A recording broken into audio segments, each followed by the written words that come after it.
Welcome, everybody, to another edition of Tackle Shop Live. I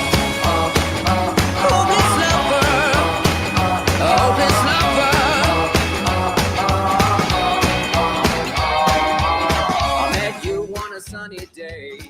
Right there, you took my breath away. A young and pretty, was it just a dream? Yo, yo, yo! The next day, What is up, everybody? Glad to be back, And we have computer access this week. It's working, yeah! What's up, Sam and Sam? Ed Radnowski. Michael Bradley's in the house. Joseph Cascarino. Rock Pickett. What's happening, guys? Lane Graves. How are you, Lane? Michael Bradley. Yeah. It's happening. Conway. Way to go, Conway, on your tournament. Nice bag of fish. Bridget, what's happening? James Hook's in the house. Yeah, James. I don't know what happened, brother. We shut her down is what happened. We shut it down. We were dropping too many knowledge bombs on the fishing, so they shut us down. Crazy. Robert Mills is here. Grimy Fishing, how you doing? Yeah. Kevin Carpenter, Greg Plank. How you guys all doing, man? Good to see everybody stopping in. Boy, do we got a show for you tonight. We are coming off of the greatest tournament ever. The Susquehanna Fish and Tackle Summer Slam 2024 is in the books. And we crowned another champion. We got a brand new champion for you that we're going to bring on tonight, and we are going to pick their brains and find out exactly what they did. And I gave them strict instructions that they can't hold back anything. And it's going to be a great conversation with those guys. So congratulations, Jeff Choi and Matthew Yuengling. Congratulations to you guys for winning that tournament. And we're going to bring them on here in just a minute. But what a great event, man. We just had a really good time putting that tournament on, as always. And, I can't say enough about you guys. You guys just make the event just absolutely awesome. The launch in the morning, everything went so smooth. The weigh-in, everybody hung out. We had a great time at the weigh-in, as we always do. And you guys came and you fished and you brought a ton of fish to the scales. I don't even know. I think it was like 1,700 pounds of fish came to the scales, some ridiculous number. But we had just so much fun, man. Some statistics of the tournament now. We had 25 bags over 18 pounds, Nick. Unbelievable. That's really great fishing. And the number of 15 and 16 pound bags was staggering. I mean, it was like 30 bags over 15 pounds. So we had a lot of good bags, quality bags brought to the scale. I mean, 15, 16 pounds is nothing to shrug at. I mean, that is a bag. And it was just amazing that, that we had that type of fish brought in. So that was really, really cool. We had 6 bags over 20 pounds. Yeah, 6 bags over 20 pounds. So it tightened it up at the top. And, of course, Jeff Choi and Matthew Yuengling brought in the bacon, and they won with 22.62 pounds, which was unbelievable. We paid out over $14,000 in cash in this event. We had a little side pot going on that the guys got into, plus the regular pot brought the whole total to $14,000, over $14,000. And we paid that out all the way down to 17th place. And that was pretty cool. We had 169 entries in the tournament. I don't think everybody made it. There was a few that couldn't make it, but we had a ton of boats out there fishing. It was really cool. We got out on the water and interviewed a few people and talked to a few people on the water. Saw a bunch of fish being caught. That was fun. So as always, man, you guys brought it. You made us proud catching all those fish. It was really, really cool. But man, what a great day. And Nick, what'd you think, brother? So, I've been thinking about this while you're talking about all these awesome stats, and they're all true, Yeah. Yeah. People in tournaments never cease to amaze you. Think about when you fish tournaments and you think the way you're catching them is the only way. Yeah. And then you come in and everybody's got fish and you're like, oh, There's lots of ways to do this. But what I thought was the coolest thing about the whole tournament is I do boat check. And I've been in a lot of tournaments where people, you see them in the morning and they're like, man, I had a really bad practice. I didn't even know if I wanted to be here, Yeah. this, that, and the other. Everybody that I checked their boats, when I would ask them about, how pumped up they were, Yeah. everybody was in a good mood. Yeah. First tournament I've ever been to like that. Yeah. Your guys' tournaments, you only won because you already won when you got there. Everybody's a winner. And the other cool part about that is if one person, let's say they purchased a rod, reel, tackle, because you were going to get that stuff anyway. Yeah. You probably picked your favorite person to go fish with. Yes. So you really can't beat that. Yeah. Because a lot of people, it's the only way you were going to get them out there. So I really take that away because even I'll give you and everybody that's listening another thing. I'm watching weigh-in and there's hammers down there. Hammers. Yeah. That I see go to other tournaments. And when they don't have the weight to win, they throw their fish right back. Yeah. Everybody took pictures in this tournament because they were happy to be there and they had a lot of fun. Oh yeah. That says a lot. Yeah, absolutely. Yeah. That for sure. And that's the thing when you're talking about people fishing with their friends, but there was mothers and son teams, there was father and son teams, there was husband and wife teams, there was brothers there was uncles, there was a lot of families got together for this tournament. That's what, to me, is really what it's all about. And I'll tell you another thing, we had over 30 teams that were new to tournament fishing there. So a lot of teams that never fished tournaments before showed up and fished. We had a lot of teams that for the first time last year who fished a tournament came back and fished again, which was really impressive. They had such a good time. So it was really cool to get all the new people into fishing, to enjoy it, and to know that they already won before they even hit the water. They weren't just, the donators that like we all say we are, when we go down there. So it was cool that way. An awesome event. But, so John Choi and Matthew Yuengling won the tournament with 22.62 pounds. They took home $5,652. What a payday. Dave Wilder and Frank Arthur came in second. Really close. I got all excited. I thought they were winning. I thought it was 22.8, but my eyes were bad. My glasses aren't working. And I got all excited, but they came in second with 22.35. A really close call right there. And they took home $1,708. Plus, they won the draw for the Shimano tackle bag. So they also took home another $350 in a tackle bag. That tackle bag was Stuffed. $350 worth of stuff in there. So that was a big hit for them. Third place was Rick Ungham and Rob Steiner. They had 21.85, which is a beautiful bag of fish.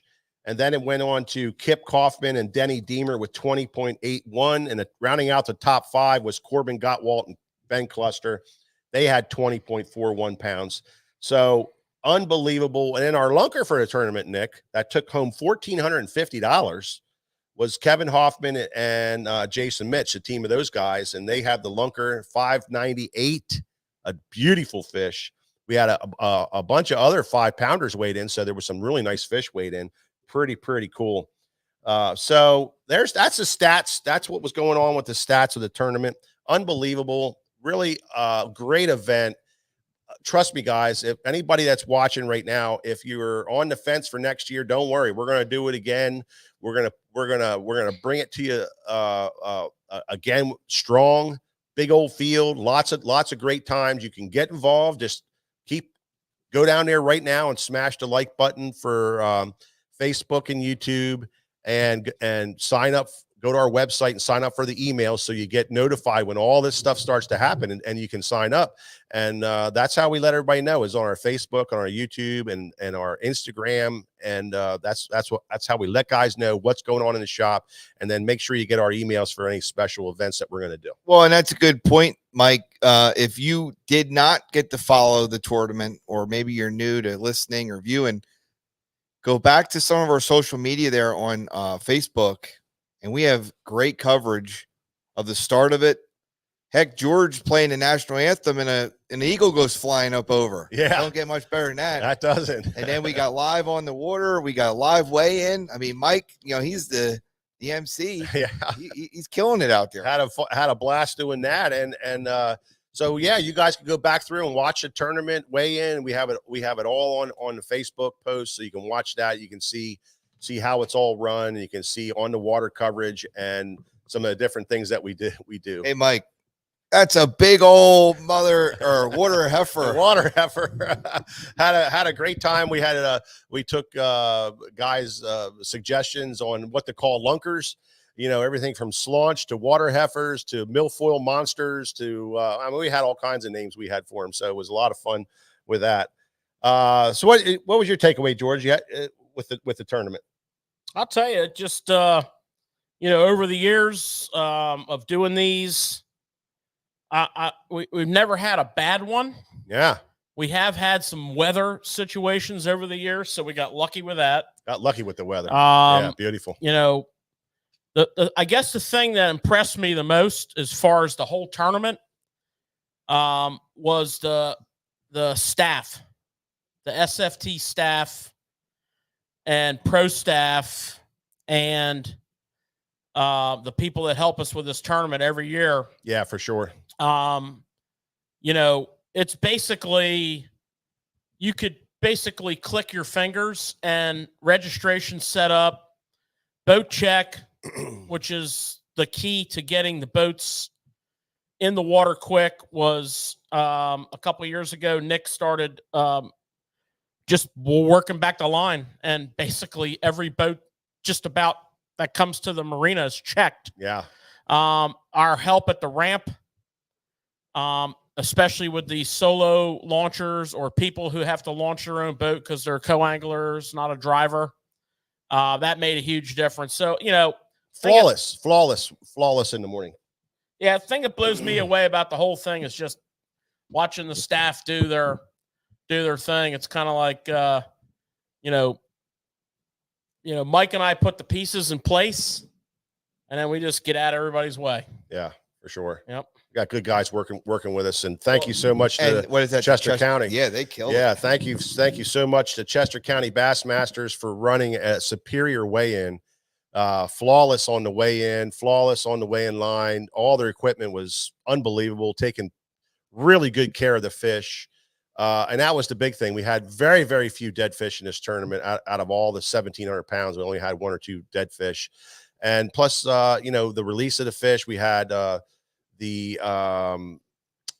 was the juniors, kids, the junior Bassmasters, Bass Legend juniors there helping us run fish. So the whole thing was really good. We thank all those guys for doing a great job. And by the way, Chester County has their first tournament of the year this Saturday down in the Bay. So if you guys are looking to get down there again, I know I guarantee you Jeff Choi and Matthew Yuengling are going to be down there this weekend.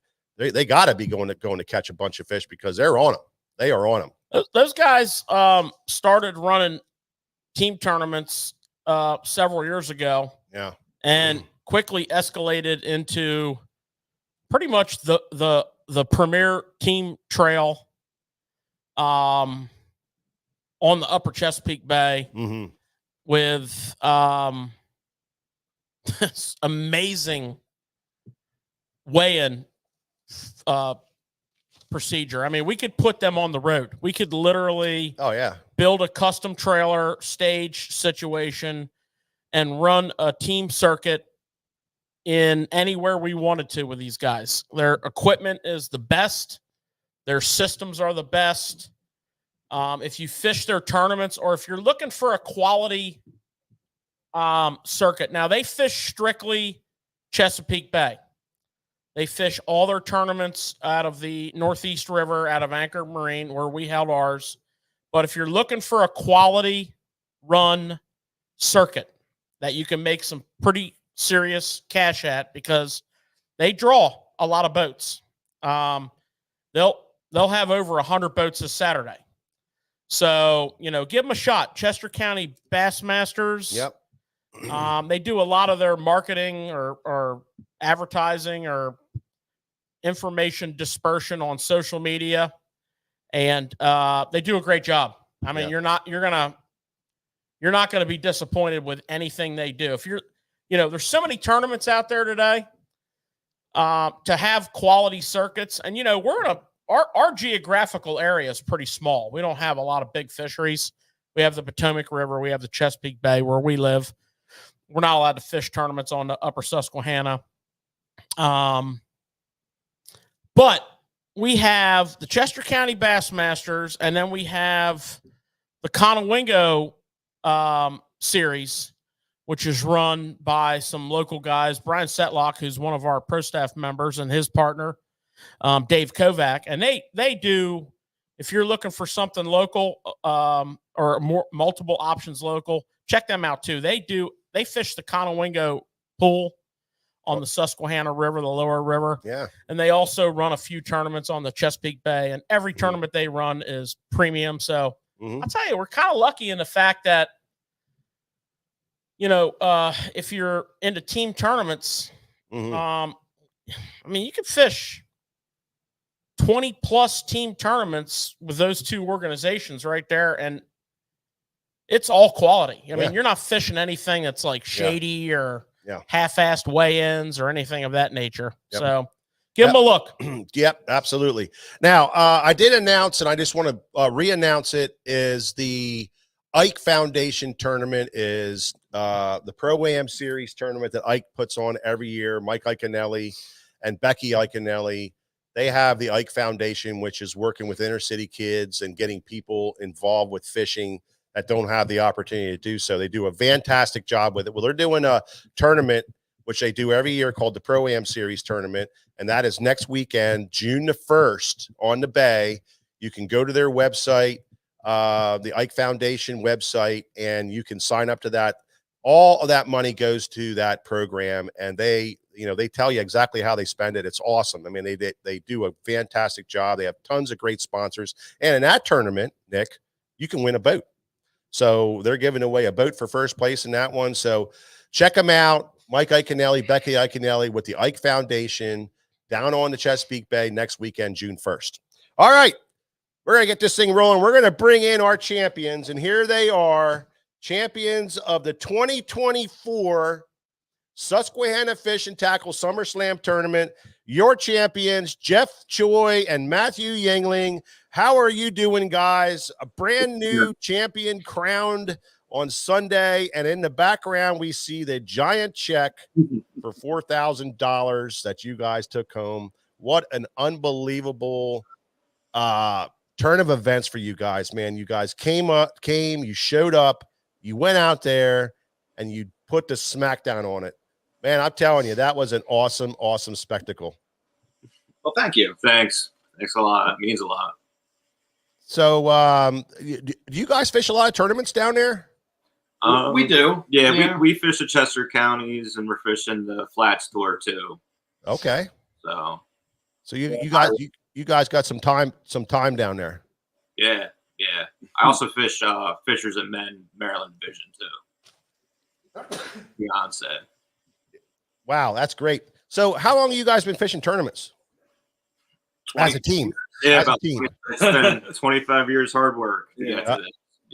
Together as a team? Yeah, off and on, yeah. No kidding. Yeah. We started an aluminum boat with a cooler for a live well. Yep. Yeah, right on, man. That's great. That's what I like to hear. Yeah, I mean, that's crazy. You guys always fish together for that long. That's unbelievable. Yeah, we started a fishing company when we were 18 too. No kidding. Yeah. Wow. Lures. Yeah. That's phenomenal. That is absolutely phenomenal. So I take it when you're on the boat together fishing, you don't even have to say anything to each other. You just know what's going on. Everybody knows what they're doing. Yeah, at this point, yeah. Yep. Not like me and George when I'm yelling for him to get the net. Get the net, George. Hurry up. Well, fantastic. So, things changed a lot down there in this tournament. What was it for you guys that got you that edge? That first of all, what was your big fish in your bag? It was really only about 5 pounds. All of our top 3 fish looked exactly the same. Oh, no kidding. It wasn't I big think, enough for a long I don't think we weighed in the heaviest fish for the lunker thing too. I think we might have had one over 5 in there. Oh, okay. Yeah. Okay. I'm gonna invest in that Bubba scale. Right. I'll tell you what, I got a bubble scale, and that bubble scale is bad to the bone, isn't it, Nick? Absolutely. Super easy to call with it, man, and tracks everything down. Unbelievable.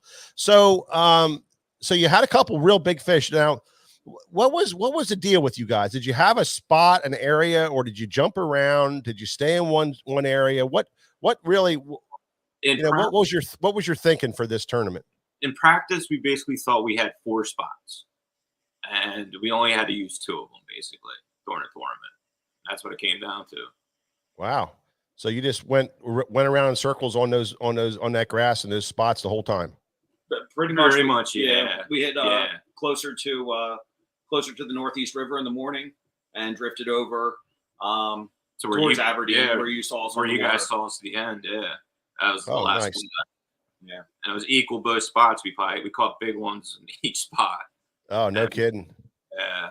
So how many did you guys call a lot of fish? Did you catch a lot of fish? Yeah. I'd say we probably caught 15 fish over 3 pounds. Wow. Yeah.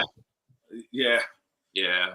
And it was, I think on the live feed, you guys saw us throw one back. And you're like, the water heifer. Yeah. Is the big one old that water went back. Oh yeah, the water heifer. Well, when you threw it back, I said, Nick, they got a bag, man, because they just threw back a big one, Yeah, man. that was a good fish. That was cool because we just pulled away from you, and I turn around and you're reeling in another fish, and it was like really cool to see that. So you guys were definitely on them, no doubt at all. Was it a presentation thing that you think that it was to win? I mean, and go and break down what you guys did and the baits you were throwing, and what you really thought was the key throughout the day to put those big fish in the boat. I think when we started, we were throwing moving baits, particularly a spinner bait. With the higher tide, to me, it seemed like a really like a flooded out tide. It was really high. You can work it right over that grass. Yeah, and we were hitting the heaviest grass right on top with a spinner bait. I think we caught 2 of our fish that we weighed in early in the morning on the early bait. morning ones. Yeah, and we filled out a limit, but it got progressively smaller from those 2 fish as the tide started to change. Yeah. Wow. We said that the whole time, with that high, it was extremely high tide because we were at the boat dock and the ramp was sticking almost straight up in the air. When we come out to see you guys, that ramp was like sticking, the little ramp to get onto the docks. I mean, it was sticking straight up in the air. We were like, this is a really super high tide. And when we got out there, you could see that, and we were commenting the whole time how awesome it is because you can throw, your moving baits over top of that stuff. So there it is. That's a good key in on that. And that was smart thinking. Yeah, and then when the tide did get down, we kind of went to soft plastics, and I was using something a little heavier, something I make. It's basically like a sweet beaver or smallie beaver, the smaller size, and I was throwing out the 1/4 ounce, and he came in behind and started throwing another lure that I make, a little bit different, with an 1/8 ounce and on a spinning outfit, and I think that was basically the best switch to the tournament for us, the adjustment. For our lures, definitely. Yeah, well, we've been throwing our weights pegged, and to punch through that grass a little bit. And when I switched up to the lighter weight, I kind of let it free the weight free fall. And I noticed on the presentation of the bait, it would slow it down a little bit as I would bounce it over the grass. And we seemed to get a lot of harder hits right there, especially because out there I thought the tide was moving pretty good all day. With the water coming out of the Susquehanna. I kind of noticed that as well. Even on high tide, the milfoil seemed to be going facing towards the bay more, even on the high tide. So I knew there was a little bit more current than normal. But absolutely, right as it would come over the grass and on the fall and really smack it. And that's how we wound up with our 3N fish. Yeah, I switched over to what he was using, and I was pulling out big ones. Wow. Yeah. Well, that's funny because in that kind of thick grass where you guys where we saw you, man, a 1/4 ounce is light. Yeah. That kind of grass, but that was the key. I really feel like when you told me that, I really was like, man, that had to be the key, was that lightweight. Yeah. And kind of flutter and float that bait down in there. Not pegged too was key too, I thought. Wow. Yeah. Wow. Yeah, and one of the cool stories that you guys told me, after you won and everything was, and tell your story, but at the end of the tournament, you guys were ready to pretty much call it a day. Yeah. And then you caught a key bite. Yeah. Yeah. We had a little bit more time, but he's like, oh, the battery's already drained out. Battery boat might not start. And I was like, come on, let's do a couple more. And that's when I got that's probably got probably the biggest one I caught of the day. Well, did that go in your bag? Yeah. That call? The difference, the last fish we caught. You ain't kidding. That's a difference, because that was a close first and second, man. That was unbelievably close. So that's there it is. That's a big thing too. Fishing right to the end, working your time, because that last cast, my brother does it all the time. He makes me I'm a nervous wreck every time I fish with him, because he fishes right up to the last minute. But I can't tell you how many times on a last cast we caught a killer fish, unbelievable. So hats off to you guys for pushing the limit. Well, particularly in this tournament, the way the tide's laid out, the later flight had the best tide, and coming in early would have been a costly mistake for you guys. But you can see that anything like those two, what I keyed up on with what you guys said, and it really kind of put a smile on my face, was you guys picked up that spinnerbait on that high water, picked up two of your best fish on the worst part of the tide.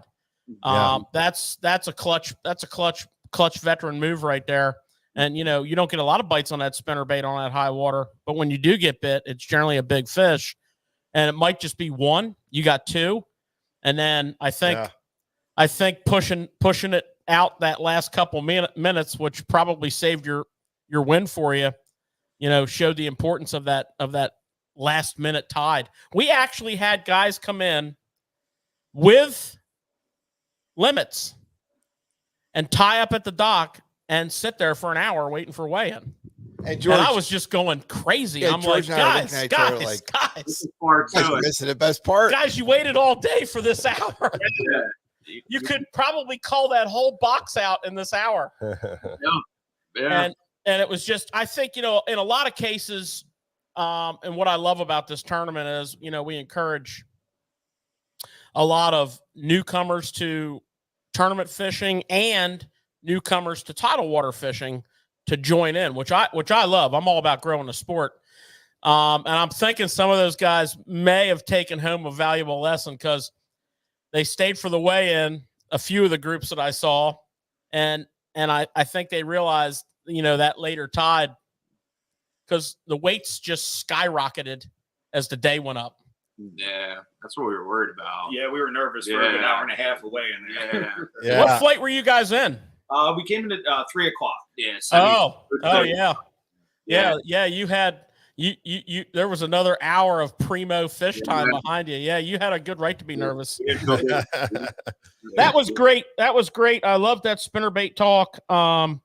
You definitely were dialed in. I mean, just the things you said there. You guys were dialed in. You had an awesome game plan. I'm curious, and I probably already know the answer to this because you guys are seasoned tournament anglers. Is this your first SFT Summer Slam?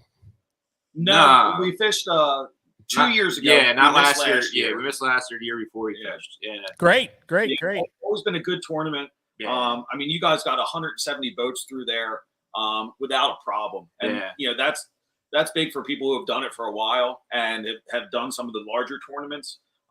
Even people that, this is their first tournament. Everybody knew what they were doing. Yeah. Nobody was, there was not a bad word said, which is, in a 170 tournament. Well, right on. We've had that everybody was in a good mood. We've had other outcomes with that launch in the morning already, but we overcome. Last year, a gentleman's trailer axle snapped in half on the ramp, and back things up a little bit. There was a backup, but we had some fast-acting, mechanically inclined individuals there who made it happen. But it always works out, and in this was particularly a really good event. You guys had an amazing outcome, and I'm glad you guys decided to stay out there for a couple more casts. Yeah, that was cute. You guys have a jump pack on board. Yeah. Good. 'Cause, you know, those live wells suck some juice, man. When you let them run all day long, which you need to protect that resource. It's an old battery. It's from 2015. My starting battery. Oh yeah. Yeah. Might want to cut some of them profits out there and get yourself a big boy. Yeah. It's time to upgrade big time. So now I'm going to get down to the nitty and the gritty here, guys. So I want to know exactly what was the color combinations and the rig that you guys were doing. And you know, give it up, man. That's give it punishing, up. dude. It's you know, it's not no secrets. That's you know, punishing. They got tournaments this weekend. It's not about the secrets. You got seasoned veterans that caught them. A true champion will let everybody know what's going on. So we really want to know. We really want to know what was the juice, man. What's the juice? War Eagle, Mike McCullen's finesse spinnerbait, the 516. Wow. Yeah. It gets through the grass. You can cast it a mile. And like I said, it gets above that grass line just perfectly. Turtleback blade, man. Yeah. Right. The fancy blades. Yeah. Gold blades, silver blades. I don't think we had a little overcast there. I think silver Indiana and gold Colorado was the combo. It's dual color. And it's like blue glimmer, I think is the one. Sure. Yeah, Nice. Blueback herring. Yeah. Pretty much. Yeah, absolutely. And then our soft plastics was basically a lure I make. There it is, guys. That's the one right there. That's an awesome creature bait, beaver bait, and that's something you pour yourself. It's just a smallie beaver, basically. Yeah. But I get the mold from Lure Parts Online. I think now it used to be Lure Craft. Okay. And that's how, for the soft plastic makers out there, that's where I got that from. Okay. And then he was throwing this. Ooh, what's that? It's that's like a little creature bait there. I call it the Filthy Punch. When I lived in Hawaii, there's this grass out in this lake that I fished, Lake Wilson, and it was called gator grass. They called it out there. So I needed a lure that I could punch through that gator grass. So I came up with this, and it's a black blue flake. Oh yeah. Yeah, beautiful. Man, how cool is that to win a tournament on your own baits like that? That is so freaking cool. Yeah. And the win, and not only that, but to win $5,652 on that. I mean, that is just badass right there, man, for sure. So how'd you rig it on? What hook and what weight were you using? I used a 1/0 Gamakatsu extra wide gap, something small, so it wasn't getting caught up in the grass, and then just a 1/8 ounce tungsten bullet weight. I think a Swaggart weight, tungsten bullet weight, and like I said, I didn't peg it. I think I was throwing it on an 8-pound test, which maybe every time I set the hook. Holy crud, you ain't kidding. And I like grass. Jeez. Yeah. So was that braid to a leader or was that straight 8-pound? No, it was tied on to a braid. So it was only about a 3-foot leader. Okay. But yeah, it was something I had set up for wacky rigging, and I kind of just you could see a big fish pulling it through the grass, and his line just oh my gosh! Yeah. If there were zebra mussels, it would have been done. Oh man, you guys had to be having a heart attack on every one of those fish, man. I threw mine on 10. Okay. Yep. 10-pound nano fill. I still have on that rod. Yeah. Oh sweet. Yeah, they don't even make it anymore. Nano fill right to the hook. Oh no, nano fill to a 3-foot leader of P line 10-pound. 10-pound. Okay. Yeah. And I was using the 1/0 Berkeley Fusion hook. It's a little thicker. Yep. And but yeah, the small hook so you can get through the grass. I think any bigger, you just get snagged a lot. I felt like. I know one of you guys said that I think Matthew was throwing the spinning rod. Jeff, were you throwing a spinning rod also, or were you? Yeah. Oh, you were too. Okay. Yeah, 10 pound to 10 pound. Did you guys try it all with a heavy sinker, bouncing it on the bottom? Yeah, that's what we do with the Smalley Beaver. That's what I do. Yeah. I mean, the heavy weight, I was still just using a 1/4 ounce. Oh, okay. Okay. I Yeah. throw that bait cast or a short one, and I just plop it around. A lot of casts, a lot of short casts. Yeah. Wow. Yeah, it was something we were catching them on the beaver style bait with the heavier. I think I was using 1/4 ounce as well. Yeah. And we were catching decent fish, but for whatever reason, I put the punch on and caught a nice one of our fish. We weighed in, and then from then on, we were both like, okay, this is probably it. Stayed a little bit as the tide went down. I kind of noticed we seemed to be a little bit further from the emergent grass than some of the other boats. Okay. Maybe that was because we had the spinning tackle and we're trying to stay out of the real thick stuff. We kind of backed off a little bit. We backed off. Like we were in the middle of, you saw us, we were in the middle of like everybody, but we just kind of like backed off a little bit. Yeah. Where the grass is a little bit more spread out and you just made accurate casts to it. Wow. Yeah. Wow. Fantastic, man. Just simple stuff like that. Little changes, little rigging changes makes all the difference in the world. Now, did you guys have lulls in the day, or were you catching fish pretty much all day? What was the deal there? Oh, it was pretty steady. Yeah. Like maybe an hour without, not even. Yeah. Like every 40 minutes, 20 minutes, basically. Wow. Yeah. I mean, I'd say, like I said, we had 15 fish over 3 pounds. We probably had 25. I caught some huge yellow perch. Yeah, too. yellow perch. I mean, huge ones. I've been hearing that. A lot of guys have been talking about that. Ridiculous ones. Yeah. Yeah. Wow. Yeah, good eating. Well, I mean, that's a lot of fish, 25 fish on the flats. Yeah. I mean, that's a really good day of fishing on the flats when you catch 25 fish. It was a good, it was just a good day of fishing. Yeah. Yeah. We did hit it right. I think there's still a lot of big fish that need to move up yet. Yeah. And probably this full moon's pulling a bunch of fish up. And this weekend could be, you could start seeing 25-pound bags win in these tournaments. But they were doing then. So, I mean, that's what he was saying. The full moon was Thursday. Yeah. This week, Wednesday. Yeah. This weekend's probably going to be on fire down there, I think. I'm thinking I'm going down to fishing on Sunday. That's what Nick and I are fishing the Conowingo tournament down there on Sunday, or the Conowingo series on the flats on Sunday. So we're going to be there chucking around, and hopefully I can put a 22-pound bag together. Yeah.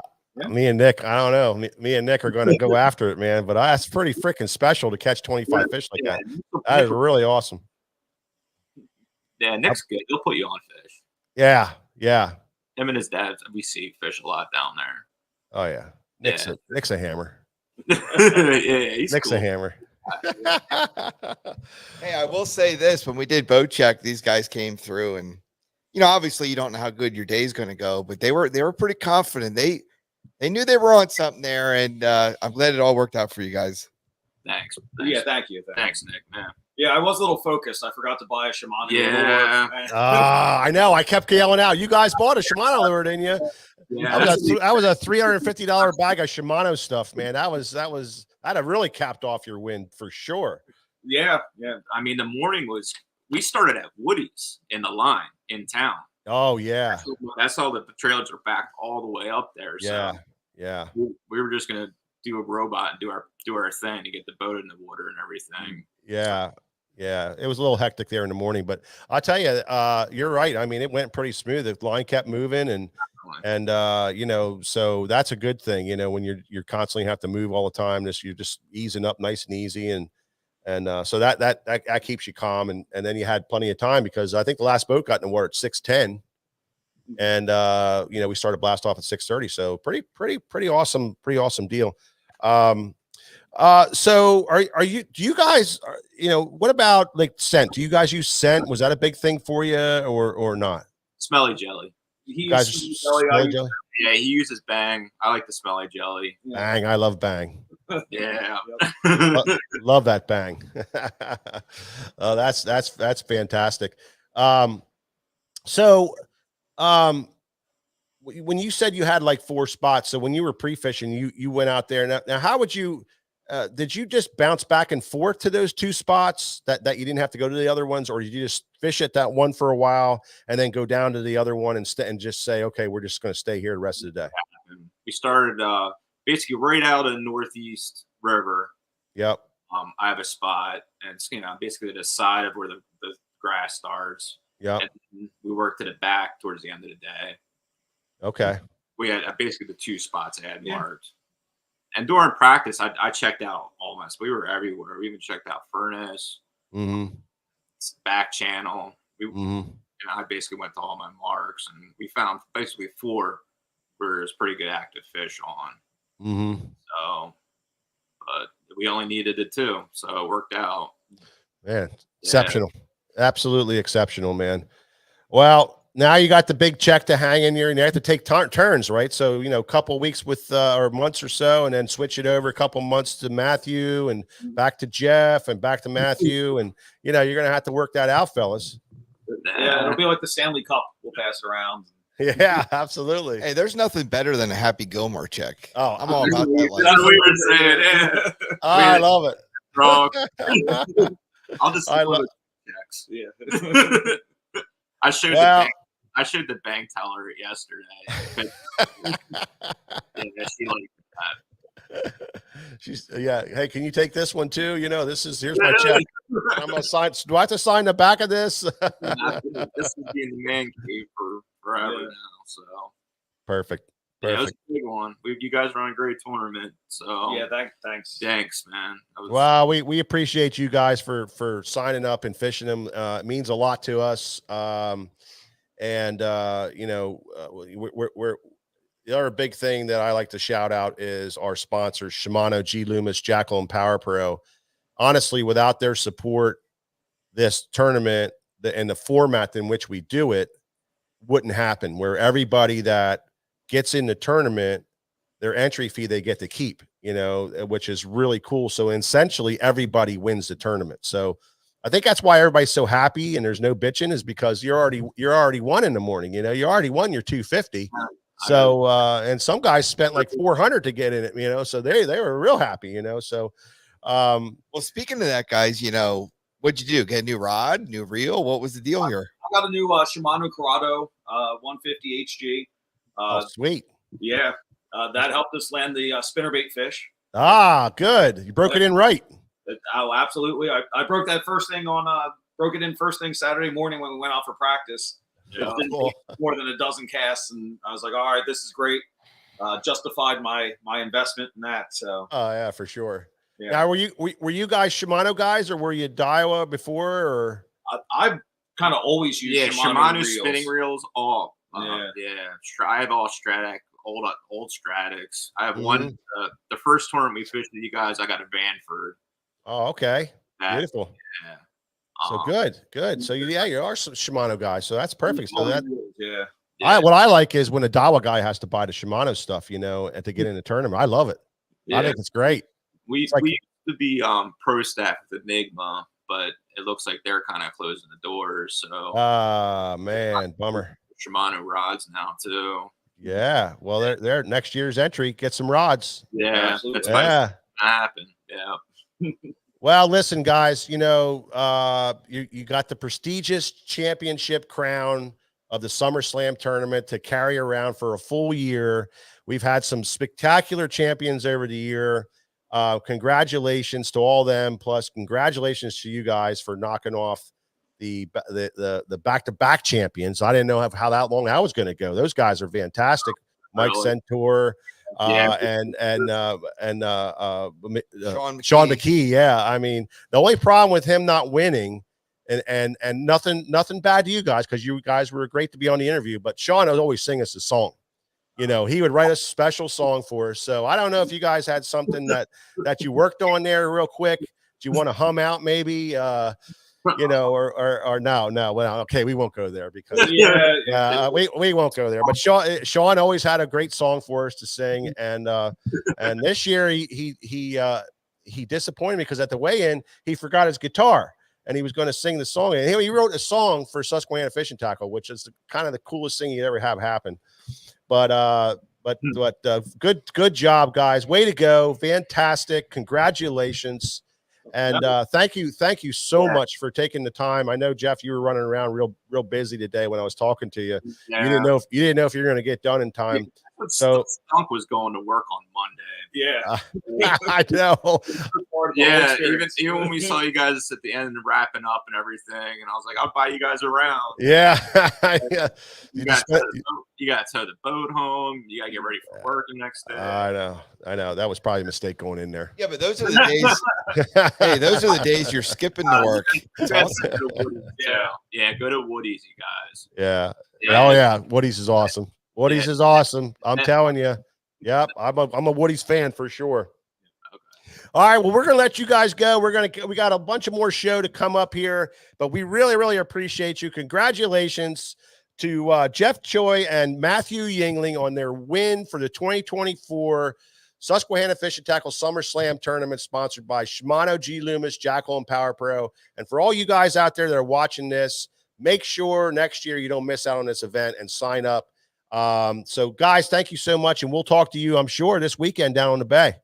Yep. See you Sunday. Yeah, see you Sunday. All right, man. Take her easy. Thank you so much. Yep. Thank you. Well, there you have it, guys. I mean, there's some champions right there. I hope you guys got something out of that.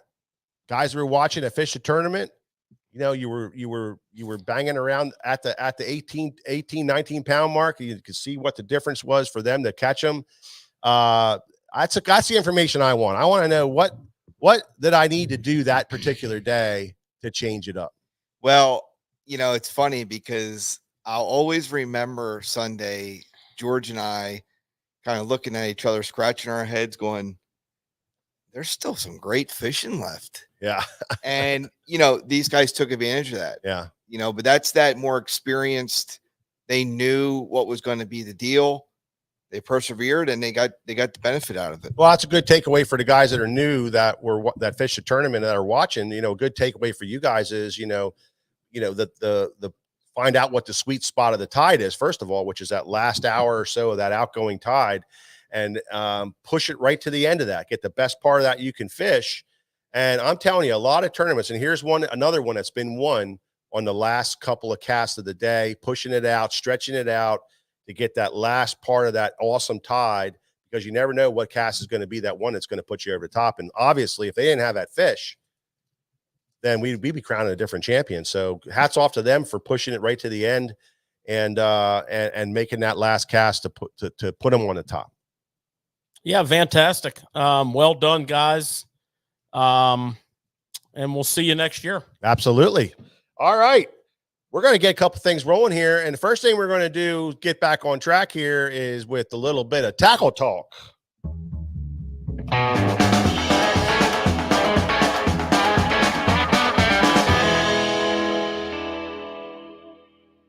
All right, George. I love tackle talk. Yeah. I mean, it's a key part of our show, seeing as how we own a tackle shop. That's right, brother. That is right for sure. Well, not only that, we're always looking for, unique. We're always looking for proven. We're always looking for that next edge. And sometimes it's becoming reacquainted to an old bait. Sometimes it's a color.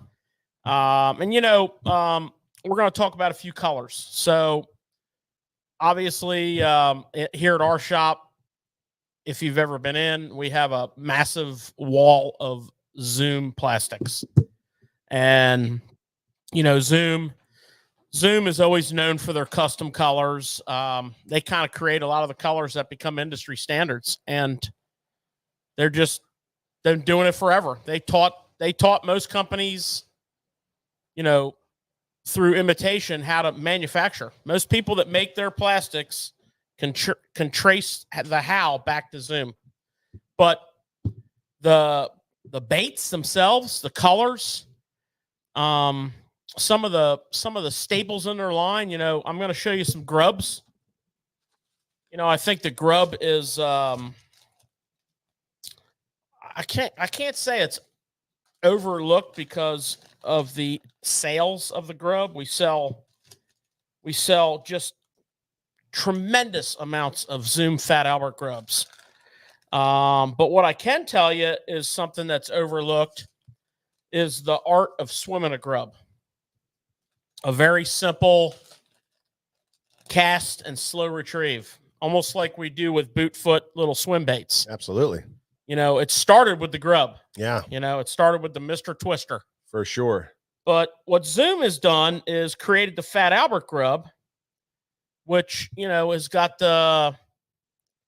just the proper proportions. You know, it's got the little chunkier body, little thicker, wider, not thick this way, but wider ribbon tail.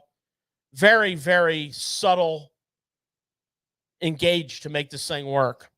But they've really kicked up the colors on the special runs. I mean, this is smallmouth magic.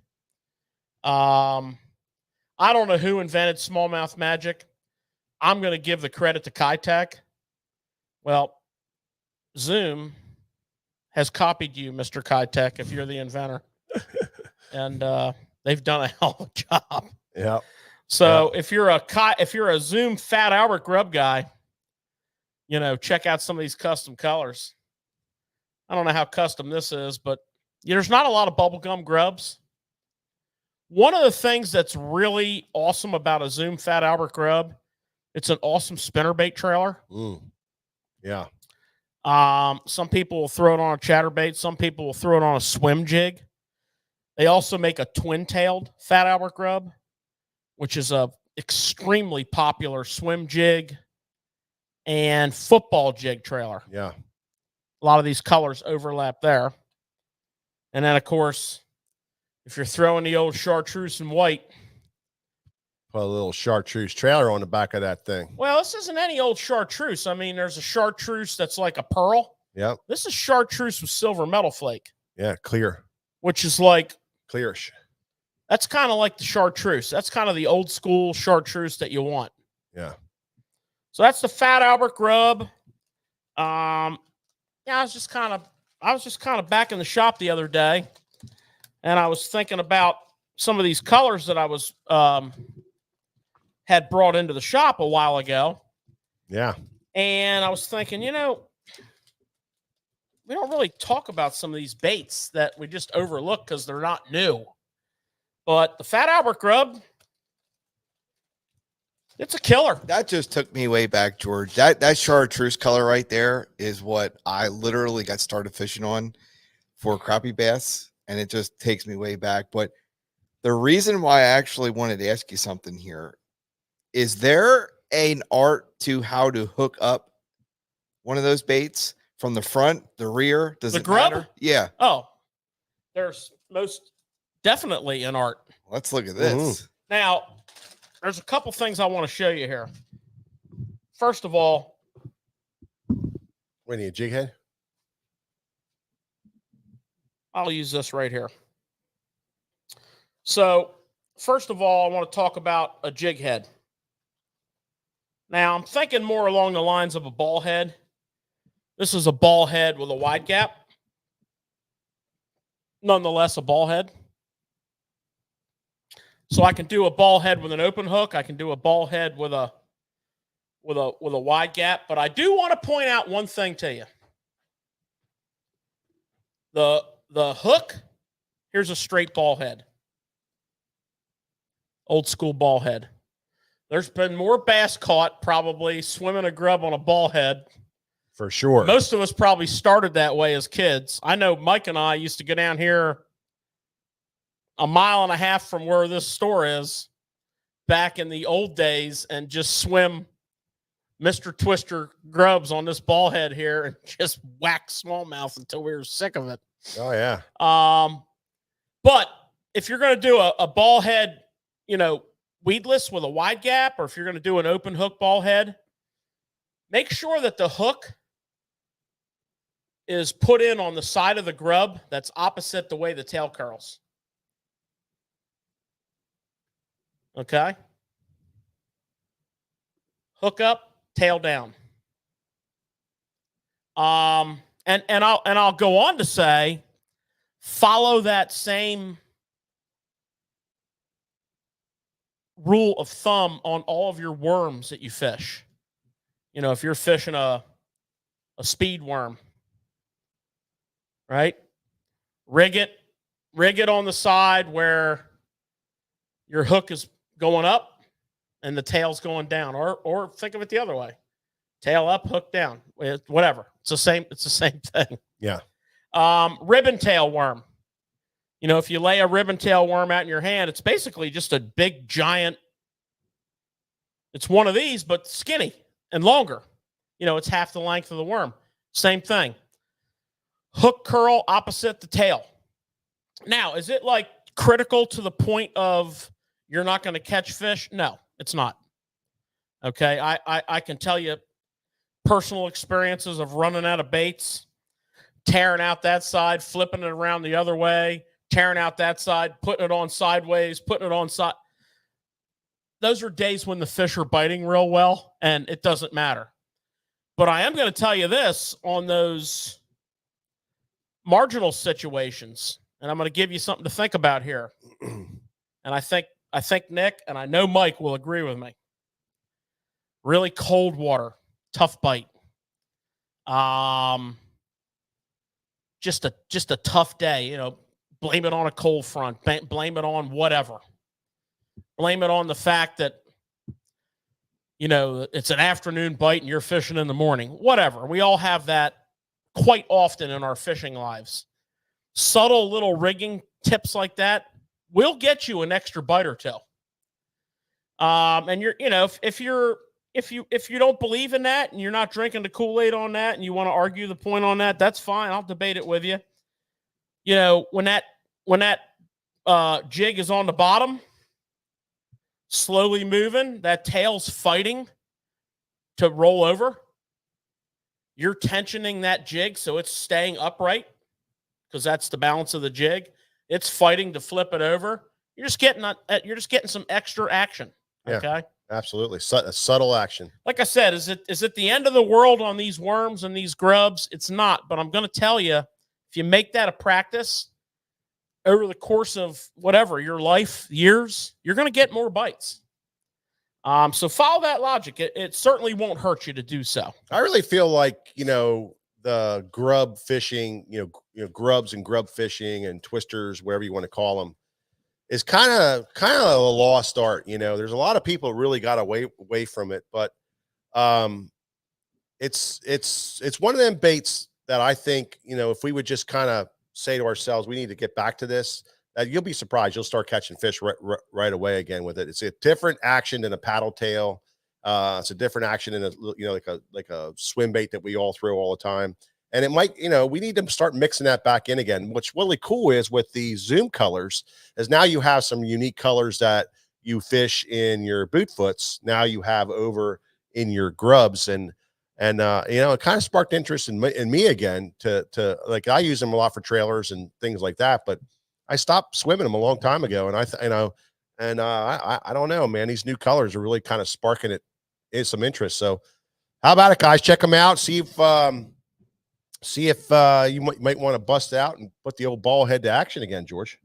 Well, you know, I don't want to go too far down this path of discussion here because, you know, we will do a grub show. We usually do one every year or two. So we're definitely due, you know, because, you know, really the grub category has grown, you know. Just look at Zoom alone. You have the Fat Albert, which we just discussed. You have the Fat Albert Twin Tail, which is one of the most popular twin tail trailers ever. Very, very used heavily on a football jig and a swim jig. Yeah. You have the creepy crawler grub, which is basically a skinny version of a Fat Albert grub. But if you look around at all your bait companies, Just about every quality plastics manufacturer offers a nice grub offering. And if you come into the shop here, you'll see Yamamoto and Kalen's and Twister and half a dozen, you know, 6-8 brands, you know, 2, 3, 4, 5 sizes per brand. A lot of them in here. 10, 20 colors per. I mean, it's a big player in fishing. Smallmouth love them. You know, it's a big player in fishing. So anyway, some Zoom custom colors, you know, check out the bubble gum, the chartreuse, metal flake, smallmouth magic. I didn't even show you sungill. Sungill is an awesome natural color. Yeah, Fat Albert grub. Well, what you got, Big Jake?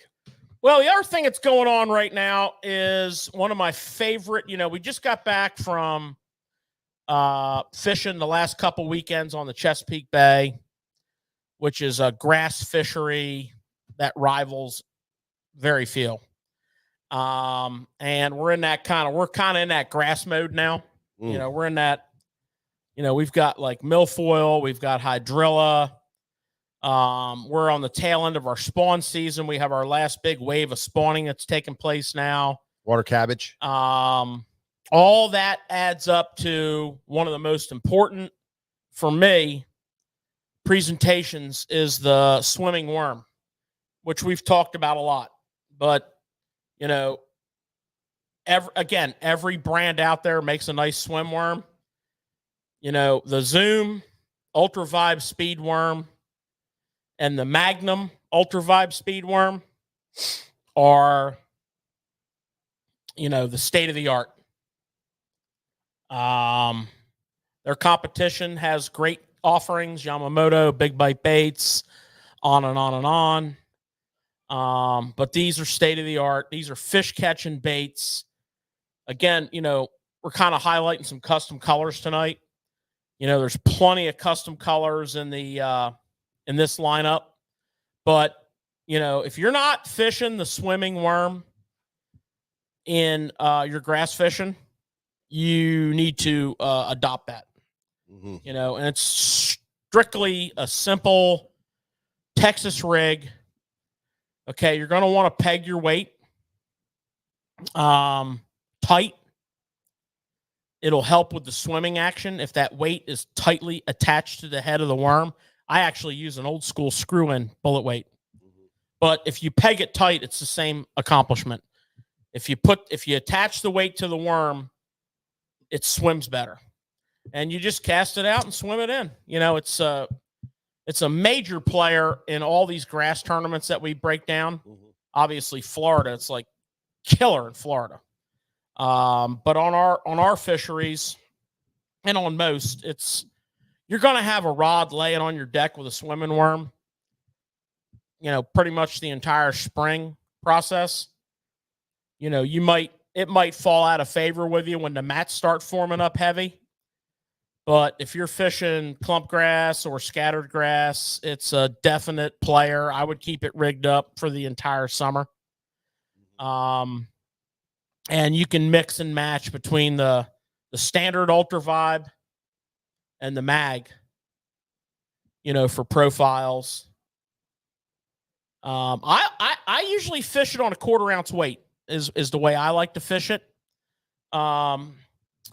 And hook wise, I mean, to each their own. You know, you can fish this. You can fish this on every style of hook that you want, from straight shank to EWG to a regular J hook, offset shank, round bend, sprout bend. It's just whatever hook style, you know, you like on a worm works well on this. This is a straight bodied worm. You know, they're pretty much, you can cut them back. You can cut them all the ways back and make a grub out of them. You can cut them back and make a trailer out of them. They're just a versatile bait that you need in your kit. Hey guys, that is a great bait, and it wins a lot of tournaments every year. What is your retrieve that you like to use on that bait? So my standard retrieve is a straight, what I would call a boot foot swim bait retrieve. Cast it out, reel it in. I mean, I just bomb it and just reel it in. I try to keep it in contact with the grass and just kind of pop it every now and again. Mm-hmm. The other thing I like to do with it when I can visually see a nice clump or a hole is to swim it through that clump and let it fall in that hole. And that can be a really good retrieve also. But if you're just fan casting a big flat, it's awesome. It's a subtle search bait. Mm-hmm. And also it's a great way just to get bit. Yeah. There's times when that is the way to get bit, and you catch big fish on it. So give it a try. Check out the Zoom. We're highlighting Zoom tonight. A lot of custom colors in those baits. In the mag, Ultra Vibe Speed Worm, and the Ultra Vibe Speed Worm. Yeah. Righto. So that's some plastics. We talked last week about Zoom Super Fluke custom colors. Yep. And now this week we're going to talk about these worms here. And who knows, we might throw something else at you next week. I don't know. The other thing that, when I was thinking about what to talk about to y'all on the show tonight, something that, I always try to think, what would people want to talk about? Right? You got to give the people what they want. Yeah, absolutely. And I'm thinking Topwater. Yeah.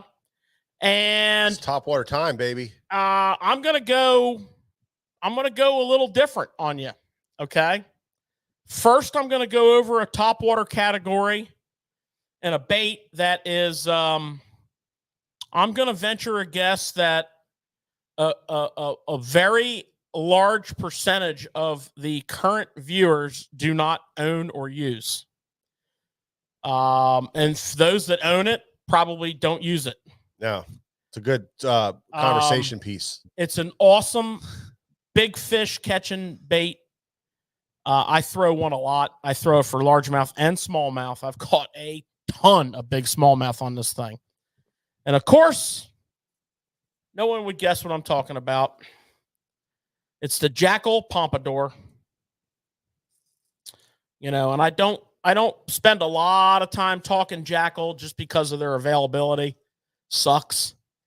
But this bait is a Topwater big fish. Obviously, it's not very good around grass. Mm-hmm. Okay. But when you retrieve this, and this is the junior, this is the Pompadour, and this is the junior. Okay. Yeah. I was hoping we had the weights in English, but we don't. They cast really well. I like to fish them on braid. I fish them on 40 or 50 Power Pro, whatever I have on my Topwater rod. I usually just use 40 or 50. So the junior or the senior, what happens is this wing catches the water and the bait does this. Okay. Now, at the same time, it's doing this because it has a prop on the tail. Mm-hmm. Good picture. So the prop is free to swing, this rear hook. So as it's doing this, it's doing a roll. But the prop wants to hold the tail up. So it comes through the water level on you, and the prop is slashing the surface of the water behind you. So it's slashing and it's rolling. This will catch the water until this releases. And then it just sets up this rocking, slashing, rolling motion. Fish catching fool. It comes with primo quality hooks. Take it out of the pack, tie it on, start slinging it. Yeah. All kinds of natural colors. This is a bait fish pattern, obviously. Comes in some funky, colors. Bone, obviously. Black and bone are where I spend most of my time. Although this little funky bait fish color has a bone belly. Yeah. That's called the Pompadour. It's made by Jackal, and it is a awesome fish catching bait. I would say its strong suit is around the spawn, and then again, your summer months. You know, the early summer bluegill spawn, shade lines. Yeah. Grass. Grass. You can fish grass, but it's got to be clean grass edges. River willow, what do they call that stuff against the banks? Yeah, water willow. Willow. You can fish it around grass. Yeah. You cannot fish it through grass. No, but it's great along those real nice, It's crisp, awesome. clean edges, man. We've caught some dandy fish doing that. Yeah, it's awesome shade. It's an awesome shade line bait. You know, up in where my wife's from in Huntington, Pennsylvania, on the Juniata River, they on Friday nights was a big thing for years. They would go out in the evening until dark and a little after dark, and they would go jitterbugging.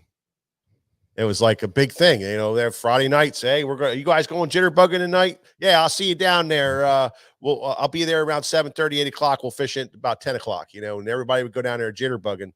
And this is what, you know, this is another bait like that. Does that same kind of concept of a jitterbug. This is sort of like a crazy crawler is another one, but you know, this would be a great bait at night, you know, to throw at night if you do that kind of night fishing. Noisy, creates that nice, beautiful sound in the water that the fish can dial in on. So it's not just jitterbugging anymore. We can do the pompadouring too. Little pompadouring. You ever do any jitterbugging, George? I don't even own a jitterbug. Huh?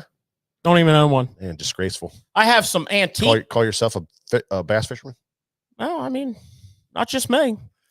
You have any wheat crayfish? No. Yeah. No. Man. I have some antique jitterbugs. Yeah. Like from back in the day. But I'm big on that pompadour. Love that pompadour. I mean, I'm big on that pompadour, which I currently don't have tied on, but that situation's about to change here. Another topwater that I love to talk about is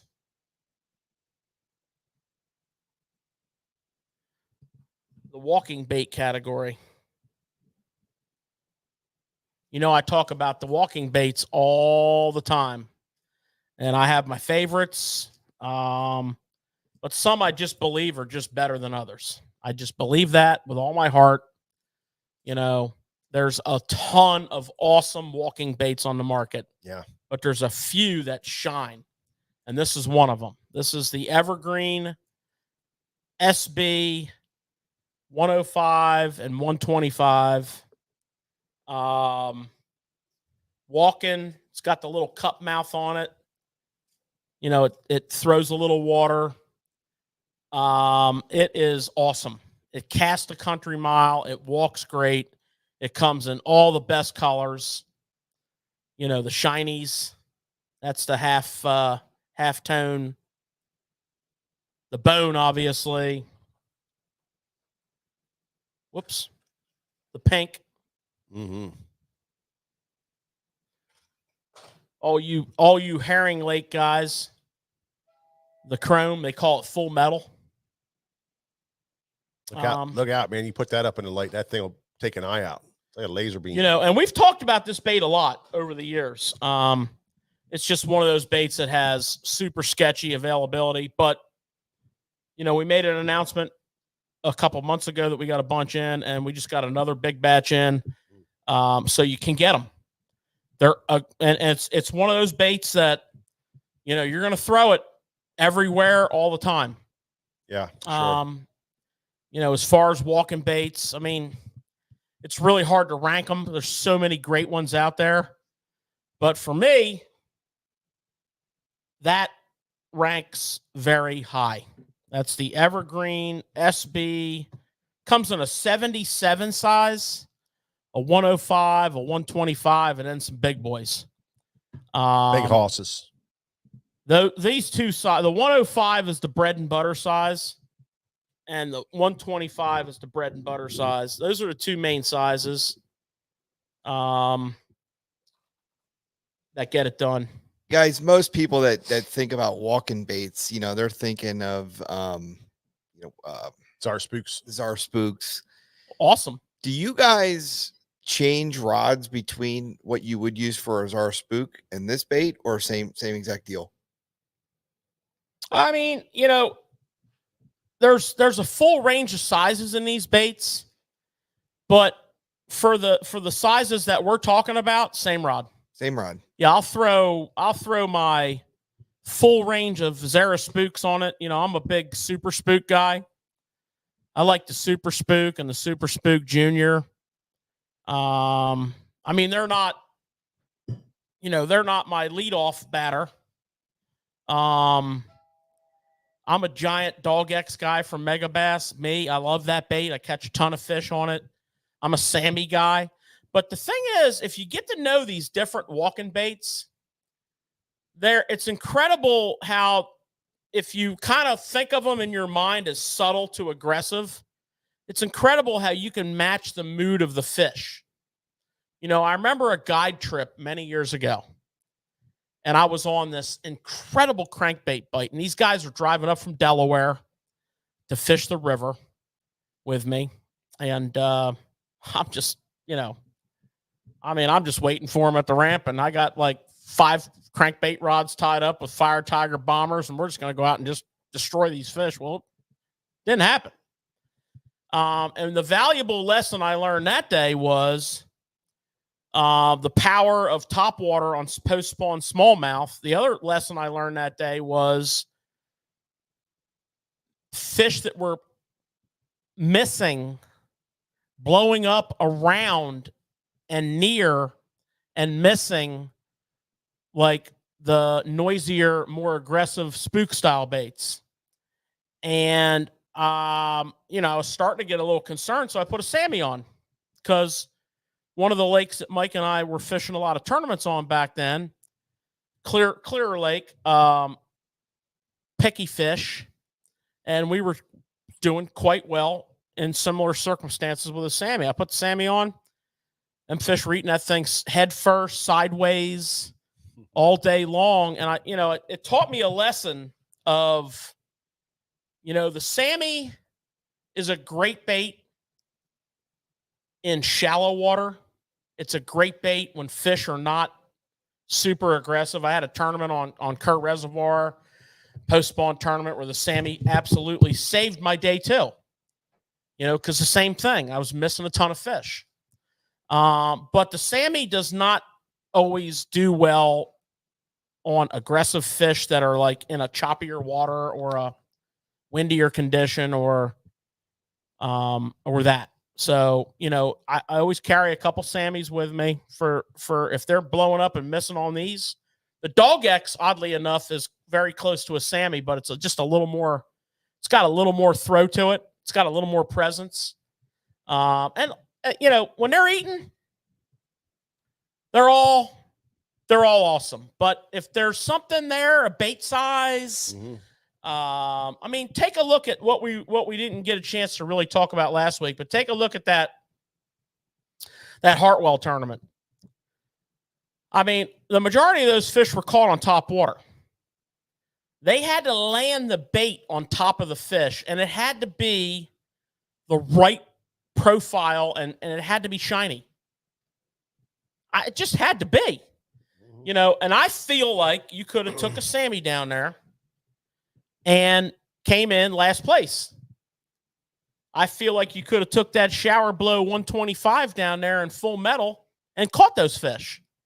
That's what I'm talking about. You get a hot fish that's totally keyed in on one thing. He doesn't want like subtle, because what he's eating is like running for their freaking lives. Yeah. So Aggressive. He wants, Aggressive. It's like hit the water, snap, snap fish. Yeah. If it's more than snap, snap, you ain't catching them. But that whole, what that bait brings to the table is everything in that instance. So that's what I'm talking about. Get to know your walking baits and get to know their range. I kind of classify this evergreen as a little more aggressive. It's not quite as loud as a Super Spook, but it's a little more aggressive, So Awesome. Yeah, wanted to bring up the gunfish. It's topwater season. I thought we'd talk about the pompadour because that's fun. Yeah. I challenge anybody out there who likes to fish topwater to get yourself a pompadour and check that out. And I tell you, you can throw it all day long. I've caught smallmouth on it. One of the biggest Susquehanna River smallmouths I ever saw caught was caught on a pompadour. At noon, on the edge of a grass bed with, I don't even know how many pleasure boats zooming around us. It was over 100 degrees out. And it was dead nuts high noon. And actually, we were 2 boats and we were talking to each other.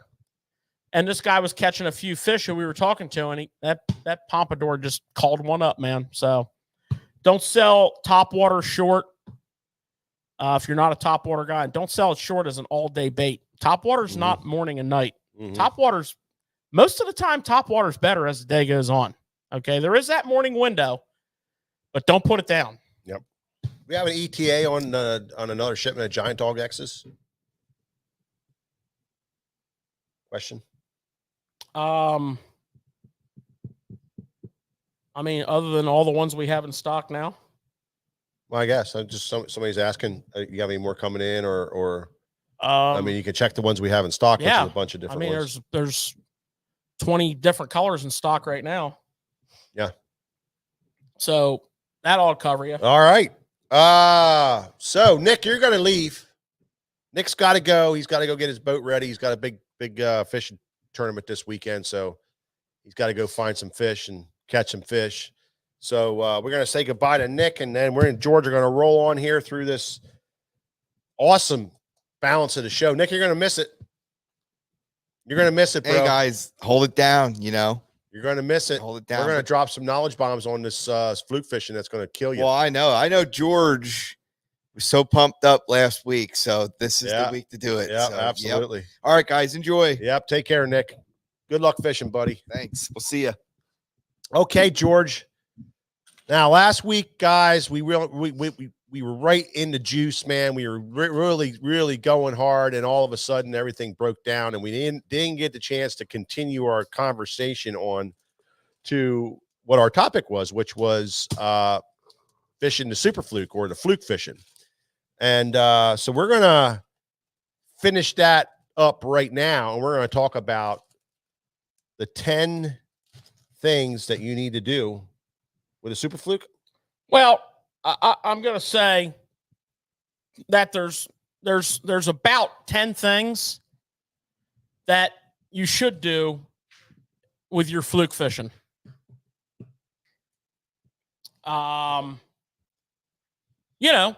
So we're going to get into that. Yeah. I mean, everybody fishes, the standard weightless fluke rig,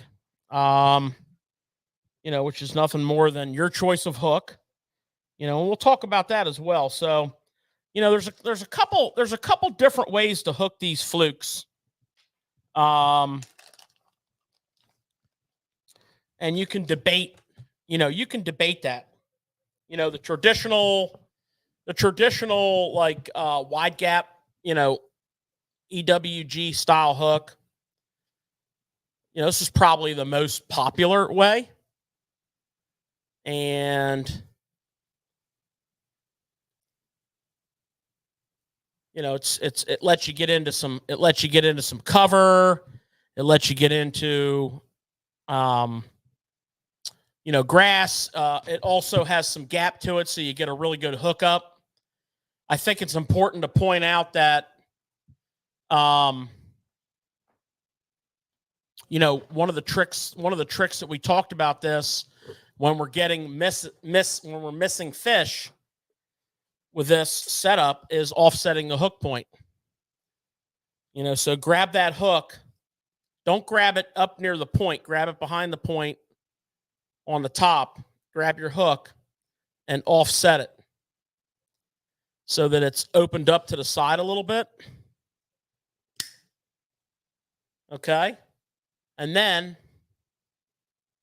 open it up a little bit.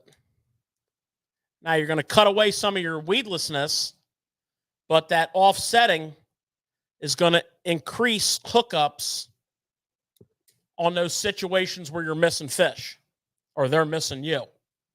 So that's a popular style of hook rigging.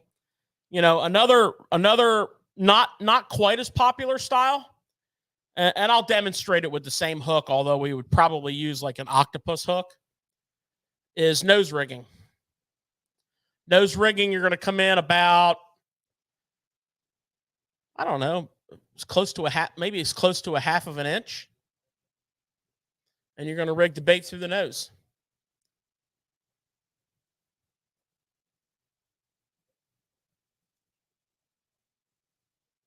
And I would use an octopus hook instead of a wide gap hook. I'm just demonstrating it with this hook. And then another thing that I found interesting that was being done by a lot of the fishermen in the Hartwell tournament last week, because the Fluke was a major player, was taking a light wire flipping hook and rigging, what I call threading it on. So basically eyeballing where you want that hook to come out, threading it on.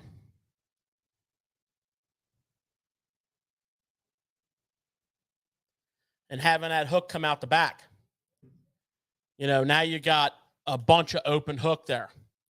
You're going to use a straight shanked hook, and you're just going to thread it on. I would tend to focus a little more on some lighter wire flipping hooks or straight shanked hooks. And we talked about this in drop shotting, like a baby Z2, or Senate jerk shad from Z-Man. It's a great way to rig your drop shot with a straight shank. So those are some rigging options for just a standard Fluke. Now, another thing that you want to consider in some deeper water, if it's not real shallow, is adding a swivel. A barrel swivel, so have a little leader tied up, your hook of choice, and a barrel swivel. I use a number 7 barrel swivel, like a Spro Taro swivel, number 7. That just gives it a little bit of weight, and that difference in weight, if you fish your bait like a twitch, pause cadence, that swivel will double the depth that bait will sink to in the same amount of time. Plus, it helps with some line twist issues. A lot of that line twist comes when you burn the bait back in on the retrieve. It's not so much the fishing it, it's the reeling it back in for the next cast. That bait gets the helicopter and spinning on you. So, that obviously is some of the basic rigging techniques.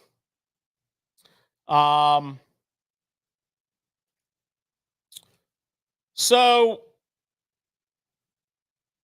another style of rigging that I think is overlooked greatly on the Fluke, and I wanted to talk about, is the scrounger style head. Putting the Fluke on a scrounger head and swimming it like a little swim bait. That is a deadly, deadly technique. Another highly overlooked Fluke is Carolina rig. The Fluke on a Carolina rig is awesome. If you are Carolina rigging around like bluegill beds, outer skirts of a big colony of nesting bluegills, and there's some grass, and you're going to Carolina rig that, get yourself some watermelon candy, some watermelon red, some watermelon type Fluke colors that do well at imitating that bluegill, and Carolina rig that thing. Awesome.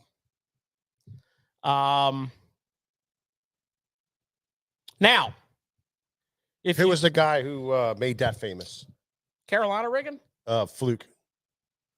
Well, I mean, Peter T, that was his Carolina rig bait all the time. Yeah. Probably him. Yeah. Yeah. Yep. Probably him. That's who I was thinking.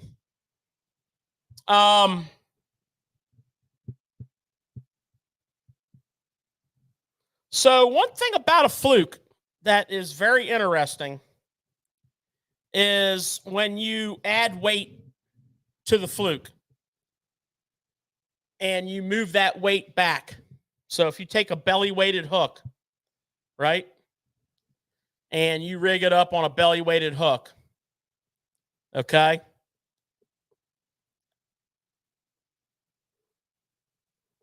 I'm just doing this real quick just to illustrate. You know, now you've put that weight more under the center of the bait. So when the bait falls on slack line, it wants to fall like this, not like this. It wants to fall like this. And what it does is, with its body, is it starts swimming and wandering down. So you get a really cool fall out of that bait.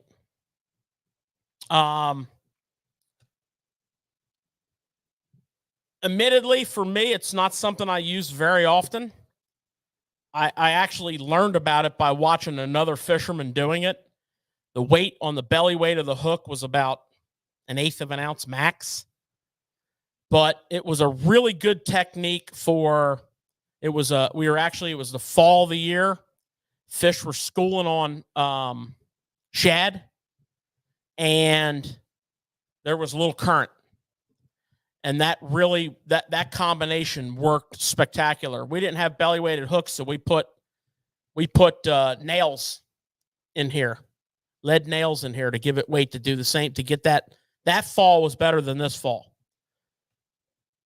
You know, I wanted to put it on the top 10 list. That's a big deal. A fall. Yeah, I mean, it's not action. It hasn't been a big in my fishing. No, but to know that. I think so. I think it's something that's good to know. Yeah. Yep. You got some deeper fish. Another nice thing about that, I mean, you got some deeper fish, you can throw them out there and let it swim through them, especially if they're suspended fish.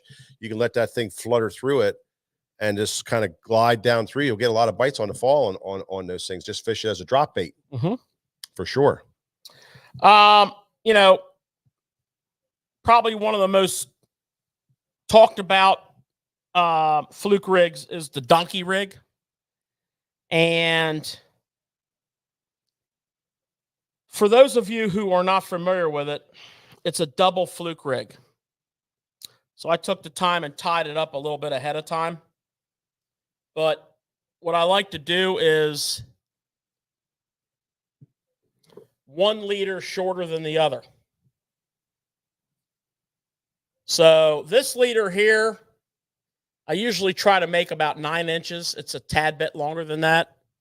And then the longer the back leader, I usually try to make about no longer than 18 inches. And it's probably just a little bit longer than that, but that's okay.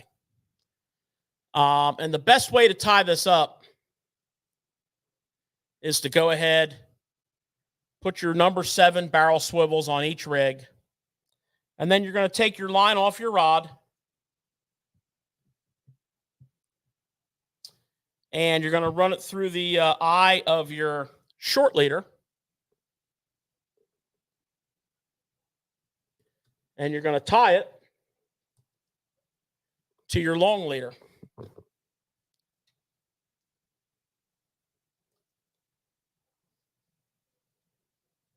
And the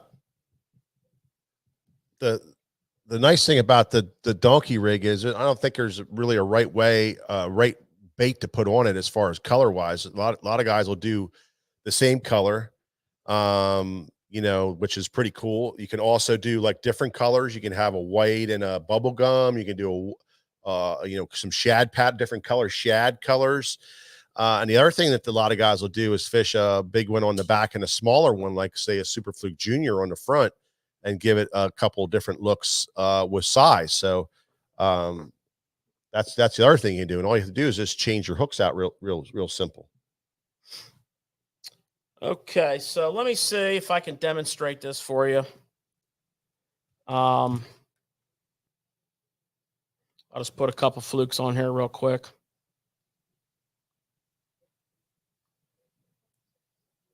I really didn't want to rig this up until I could show you how to tie it. So it's, just takes that extra minute.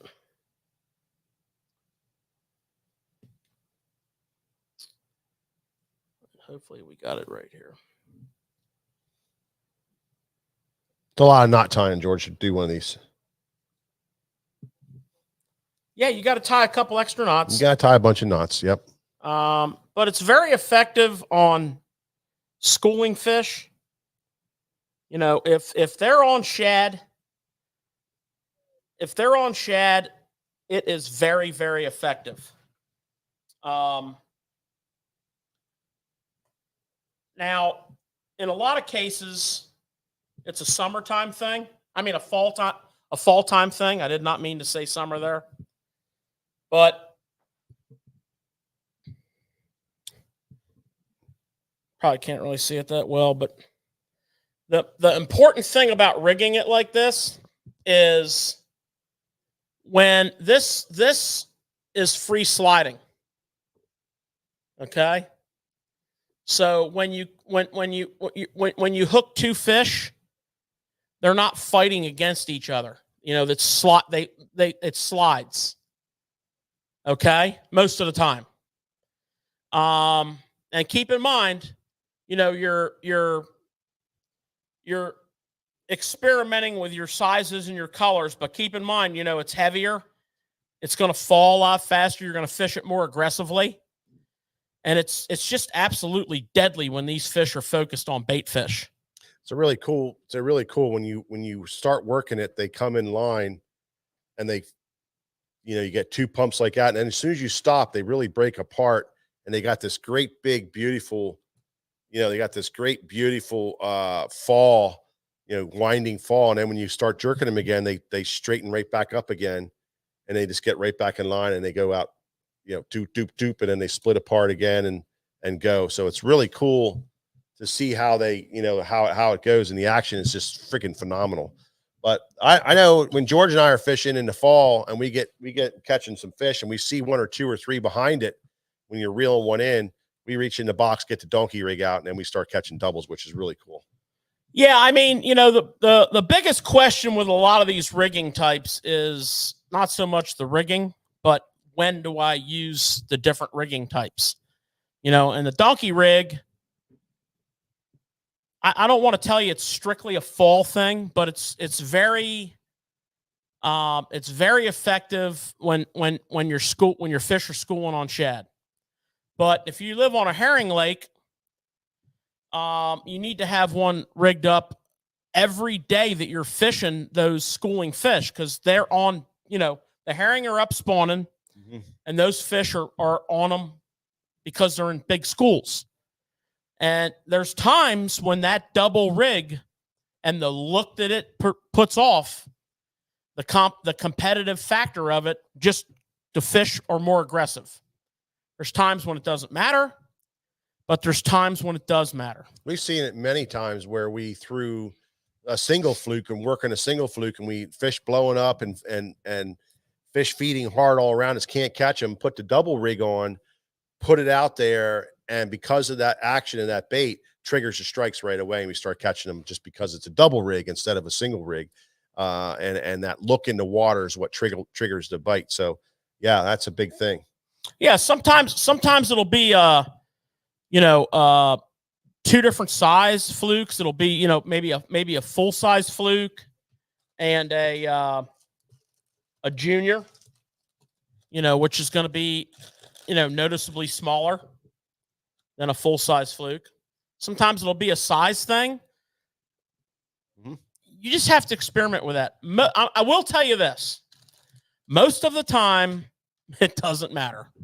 Most of the time, it's the fact that there's two baits that are working that look like fish chasing fish, and when that scenario is playing, that donkey rig. Now, I will tell you this: do yourself a favor and rig it up ahead of time. Don't try to rig it on the water when the fishing's insane, because you do have to tie a few knots. Okay. Mm-hmm. You're tying 6 knots. All right. And remember, top leader at about 9 inches, bottom leader at about, 16 to 18 inches, no more. My leaders are actually a little too long here. But I taught them quick and I wasn't, I was multitasking. So the Demiki rig, right? Mm-hmm. That is probably put more emphasis on Fluke style baits than they've had in a long time. It's typically the smaller Fluke style baits, jig head. We've gone over the Demiki rig forever. Yeah. And, tight lining or hover strolling through suspended fish. So put that on your list. Another good way to fish a fluke is if you are on a reservoir that has a good tail race fishery. A lot of the TVA lakes have phenomenal tail race fisheries. And, super aggressive fishing. You're going to throw a spinnerbait. You're going to throw a rattle trap. You're going to throw a crankbait. But sometimes when they cut the flow back to a minimum flow, those fish will school up on one big rock that they use as a current break. And they'll get that rock will have to coincide with a current seam because that's where the shad are getting funneled to. And, once you figure all that out, a jig head rigged fluke cast straight across the current or slightly down, coinciding that swing of the drift with that object, there's not one fish there. They're all there. Who was the guy that was we had on here? We talked about that with fishes below down in Alabama pro. Will Davis Jr. Will Davis Jr. Yeah. Big fan of that retrieve. Oh yeah. Big fan of that. Yep. Yeah. It's races. A quarter down. It's a quarter down, slightly across or quarter down cast. Yeah. And you're timing your swing out with that rock or that log or whatever that object is that's offering that current, a piece of a ledge rock. Yeah.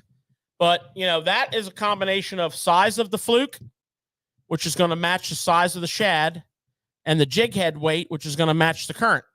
Yep. And that once you get that dialed in, man, it's every single cast. Tremendous. And nothing will beat the fluke.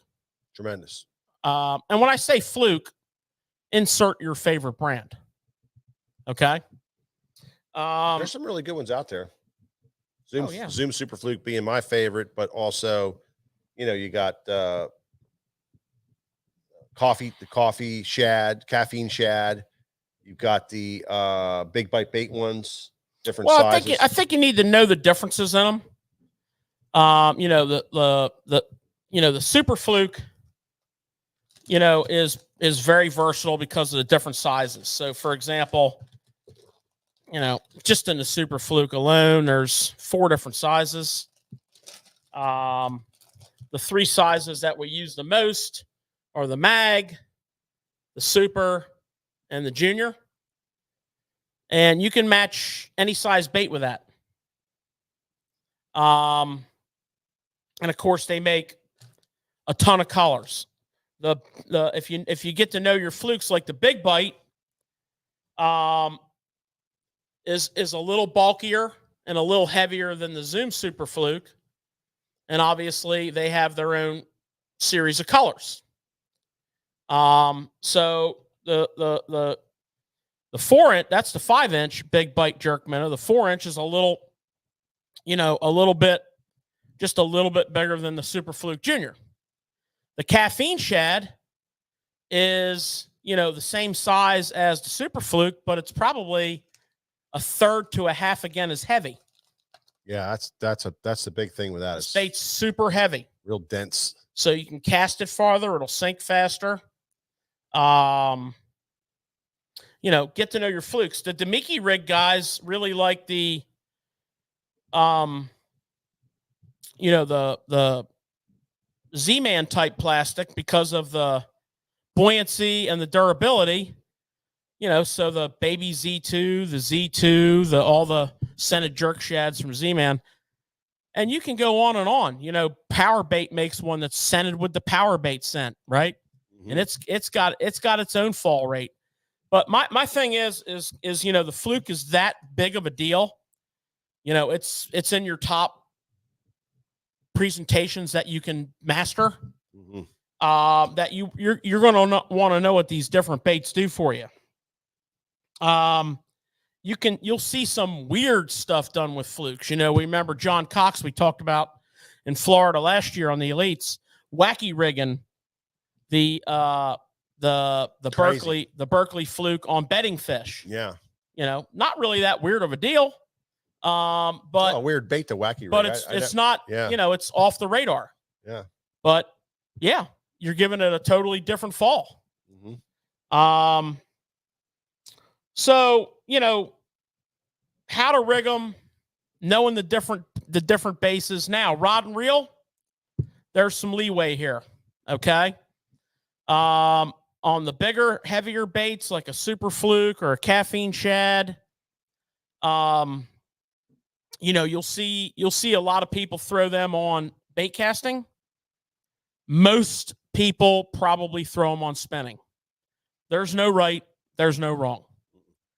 Your line setup on that, that's going to vary. So when you're bombing casts due to, like the blueback herring spawn we saw on Hartwell, the super clear water scenario where you got to get way away from the boat, there's a lot to be said about braid to a leader, casting distance, and then that hook set ability on the end of that cast. We're a big proponent here of learning your setup, and you'll get real dialed into your setup. Some people prefer to fish the fluke on straight fluoro for the sinking ability of the fluoro. Like I say, in my opinion, Mike, there's a lot of leeway here. I think the rod is very important. You'll see a lighter action rod on a longer rod because the longer rod's making up for the power. But I mean, at the risk of sounding real simple, I'm going to just encourage a medium fast. Yeah. I'm just going to encourage a medium fast. And I know not all mediums are made the same, but a medium, perhaps you err a little bit on the heavier side of medium. But again, you can dial your fluke fishing into your equipment. I found interesting that Patrick Walters, who won the tournament at Hartwell, was throwing a 7.6 medium light. And, I just felt like that longer rod was making up for that lighter tip. Yeah. The speed and the backbone of that longer rod. Yeah. But again, he's built his style. He was also nose hooking. So he had a fully exposed nose hook, took very little pressure to set that hook. Yeah. Again, build your style around your tackle. Experiment with the hooks, the hooking types. Experiment with nose hooking. Don't rule them out until you've run them and experienced with them. Yep. Experience the nose hooking, experience the wide gap, experience threading them on, and, play with that. You want to become an expert at the fluke. It's that good. Oh, the fluke just produces fish. I mean, it just largemouth, smallmouth, schooling fish, just open water, summertime, open water fishing. Look, when they're scattered, you can make long casts with it and cover a lot of water with it. But the thing of it is, and I seen this over the years as a guide, on my side of things, as a guide, you really have to work with people to get them to really allow the bait to work properly. So take your time with learning it, make sure you twitch it with a lot of slack in the line. Make sure you're snapping that slack. Make sure you're trying the different rigs. Like George said, the offset as opposed to a nose hook, as opposed to the donkey rig, as opposed to this and that, try all those rigs, but really practice your retrieve, that slack line retrieve. It's really important in super fluke fishing. But I am telling you, if you really mess with this bait, you'll fish it in all kinds of structure and all kinds of cover and all kinds of situations. And even when things are super tough, how about it? Big bluebird skies, nothing's really going. You can force feed fish with the super fluke. You can make them bite it because it's so tantalizing if you get it to fall right and get that real tantalizing fall. Yeah, I mean, we've done extremely well on, tonight's show, we talked a lot about tidal water largemouth. We've done extremely well on the off period of the tide when the bite was off, twitching a fluke. Yeah. Not catching a lot of fish, but catching bit. some key fish. Getting bit. Yeah. Because there was a lot of bait around.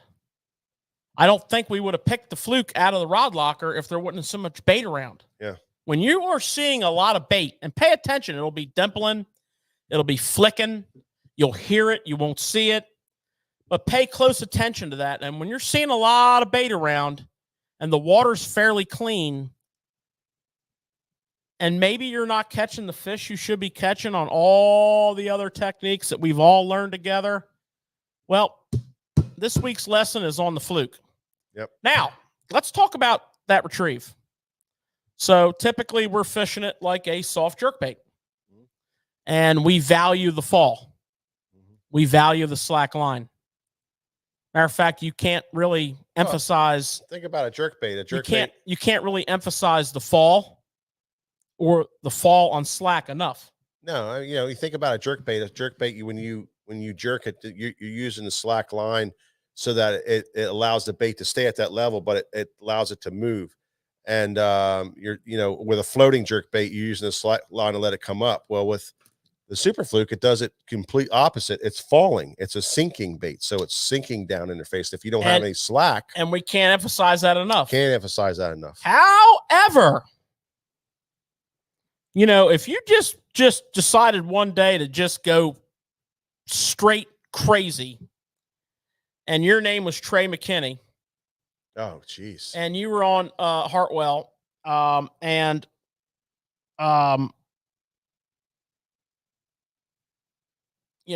were eating blueback herring, so you decided to fish the siren-colored caffeine shad. Is that what that was he was throwing? Mm-hmm.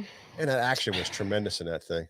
And you threaded it on a big, long, straight shank, wide gap hook with some weight, and then you just ripped it through the water, like cast it out and just sweeped your rod 6 feet at a time. Just ripped it through the water. And if you took notice in that tournament, you had Trey McKinney, you had his roommate, JT Tompkins, and you had Lee Livesey doing the same thing. Now, I've been fishing super flukes since there's been a super fluke. I know. And never. I know, that retrieve was crazy. Has the capacity of my brain allowed me to think out of the box like that. Yeah. And I will assure you that when I get out on the river this weekend or wherever I go, I will be seeing what that's all about. That's something, man. That was a crazy I might not retrieve. catch any fish doing it, but I'm going to learn how to do it. Yeah, crazy retrieve, and something opened our eyes big time when we were watching it. Well, it was rather large bait fish, and it was triggering fish to eat. Yeah. And speed kills, as they say. Yeah. Speed kills. Absolutely. Now,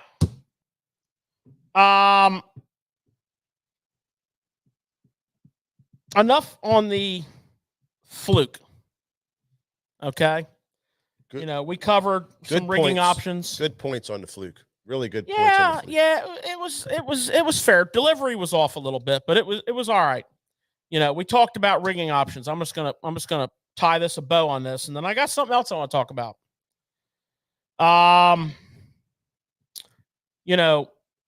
Text pose. Mhm. Okay, I'm big on that. We talked about offsetting the point of the hook when they're missing a lot of fish and opening it up a hair. You're gonna pay the price of the snag proofness if you're getting into the thicker stuff. Nose hooking, and now threading it on that we've learned in our drop shotting, and we've transferred that into our fluke fishing, and you get good life out of them that way. Why to swivel and when to swivel? It's all about the fall rate. A lot of times I'll have a fluke rigged each way. I'll have a completely weightless fluke, and I'll have one with a swivel. Wind, you get the bow in your line, the swivel helps to get that fluke sinking. Or a little deeper. You want to pop, and let it get a little deeper. So have each one rigged up. I do that a lot. Braid or fluoro, or braid to fluoro. Okay, no mono. Again, we're gonna allow that to. You're gonna form your own system with that, and you're gonna make that your own. You're gonna learn that well. I'm kind of on a braid to fluoro leader kick right now myself. Last year we had a fantastic day on largemouth and stripers. We had some awesome days smallie fishing with the leader, and we varied our leader. We got in some grass fish, shallow. We put 12-pound leader on to kind of hasten or minimize that sink. Yeah. Don't underestimate a straight fluorocarbon. It does some good, cool things in the water too, especially on a real slow retrieve. Well, like I say, you're gonna build that system around that, and you're gonna get good with it. Lake fishing, a little bit deeper, clearer lakes where you got to get down a little bit, and that fluorocarbon will help you a good bit doing that too. So, we talked about the scrounger head and using the fluke as the trailer, super fluke size, as the trailer on the scrounger head. And I'd like to tell you from my experience, both personal and I had a great fishing partner of mine who taught me that. A guy by the name of Mark McEwen. If you're watching, Mark, I'm giving out some of your juice. He loves that rig. Man. That is a fish finding rig. Well, he fished that everywhere too. Yeah, but it finds fish. Yeah. It might not be the best way to catch them. Yeah. But it finds them. Yeah. And it catches them. It's good stuff. It's been a player of mine ever since we fished BFLs together. Carolina rig. Most of us don't Carolina rig enough. Mm-hmm. Carolina rig. Yep. Belly weight hook. Probably the least important thing we taught you tonight or talked about. But it could play for you. Demiki rigging, we've kind of beat that to death. Wacky rigging, that's kind of off the wall. I was just trying to get to 10. And donkey rigging. Yeah. Okay. All right, 2 quick things before we wrap up. The heavy hitters tournament. Awesome. And I don't know if it's just me, but awesome. Like last year and the year before that and the year before that, the Group A lunker was 25,000. The Group B lunker was 25,000. So if you caught the biggest lunker in the 2 qualifying days for Group A, yeah, you got 25,000. Yeah. Group B, 2 days, biggest lunker, 25,000. This year, 10,000. And 10,000. Now, unless I'm wrong on the 25,000, that's dropping down a little bit. I think we are missing 15,000 a day. 30 grand total. Times 2. Yes, correct. Okay, good. Good on the math. Good math. Got it. Now, got it. Knockout round. Prior to this year was $50,000 for lunker in the heavy hitters tournament because it was just unbelievable to me. Yeah, it's freaking crazy. This year, 30,000 for the knockout round. Mm-hmm. So now that's minus 20,000. And So we're at what was our other number? 30,000. 35. Yeah, So that's 50,000. 55,000. No, 30 and 20 it was is 30. 50. Yeah. Oh, okay? yep. 30. Yep. All right, good. Nice. Championship round, 100K. This year, 100K. KVD won the championship round lunker. 100K. Last day of tournament fishing in his career. Wow. And when he gave his speech on camera at the end, when it was raw emotion, your whole theory of him coming back, Yeah. it ain't looking real strong. It's not looking good. He is filming his TV show. Yeah. As a matter of fact, when he pre-fished for this tournament, he filmed his TV show, How I Pre-Fish for Tournaments. Yeah. And he caught a 10-pounder. Wow. Wow. All right. So, to recap, we're missing $50,000. Now, if somebody took $50,000 from Susquehanna Fishing Tackle, we would take them fishing. Yeah. That would be their last fishing trip, but we would take them fishing. Absolutely. But apparently, if $50,000 goes away from the MLF, they're not allowed to talk about it on live. Not to mention, if you knew the sportscaster, I believe his name was Sanger. Yeah. That Chad McKee's sports jacket today looked exactly like one of his. And Chad McKee, that, my man, I like the statement. Yeah. Okay? Yeah. I like that. That's getting her done. That is. Now, last but not least, and I couldn't tell you guys this from last week, okay? Because we had a blow up, a situation, and we melted down the internet. listen, I want to tell you about this crazy thing that happened at a Mariners game. Okay, Baseball game? yeah, the Mariners. Mariners. Now, my information's a week old now Yeah, everybody knows about it. because all this had to happen. But listen, this fan was sitting out there in the outfield, and he caught a foul ball. And on the next pitch, the batter hit another foul ball. And the same fan caught it. Really? Think about that. That's crazy. I mean, there's people that go to ball games since they were kids with their dad, bringing their glove. Adults that still bring their glove, that have been to 30 games a year for 30 years, that have never caught a fly ball. Never caught one. And my man caught consecutive pitches to the same batter. He caught both foul balls. Golly. That's awesome. All right. So. Yeah, Tony Kozar. I was getting that in on the show. Yeah. Yeah. I was getting that in on the show. No matter what. No matter what. Yeah. So Tony Kozar, yeah. Keith Prochet, he lost a big one. No, that didn't matter because he caught one that was bigger than that. He did? Yeah, he caught a 612. Yeah, but I thought he said he lost a really big one. I saw the fish, and everybody said it was over 5 pounds. Oh, so you don't think it was as big as a 612? No, he caught. Then he's like, "Do you believe this? Now I catch one bigger than that." Oh, okay. But then he ran into the goat. Yeah. The goat caught a 712, bro. What a fish, man. All right. Congratulations to the winner, Jay Lee. I guess he won money for that. Yeah, and he's not fishing with him anymore. So he just slid in and took that 100K. So he took 100K. KVD took home 100K. 100K for his fish. Yep. And then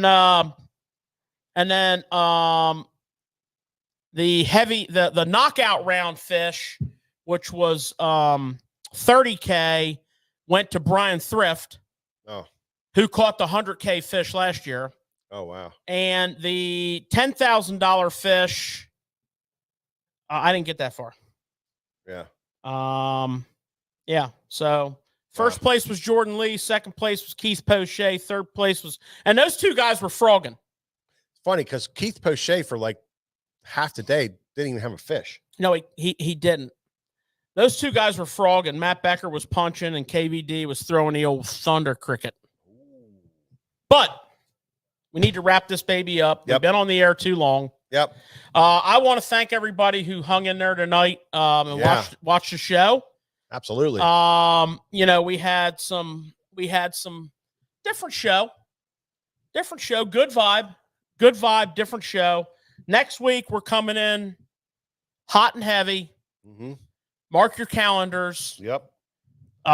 Get your programming set up. We're coming in hot. We're going to kick the doors in at 7:00, guns blazing. Yep. And we're going to have a hell of a show for you next week. We want to thank you for watching. Yeah, absolutely. And congratulations to the winning team of our tournament. And man, you guys did a great job. Thanks for coming on tonight. We appreciate you for taking the time out of your schedule. And you got the whole year to be the champs of the SummerSlam. So there you have it, guys. Thank you so much. Appreciate you. Until next time, we'll see you on the next Tackle Shop Live. I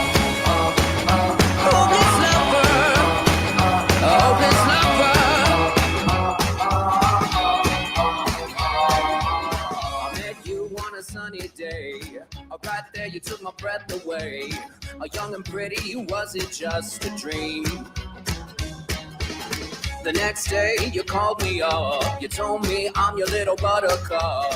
You came over and you fell into my arms. Well, I know what I feel. Please tell me your love is real. You make me smile when I think of you. If I am down or when I am blue, I can't get enough. You make me happy, I feel so fine. Oh, how I wish that you were mine.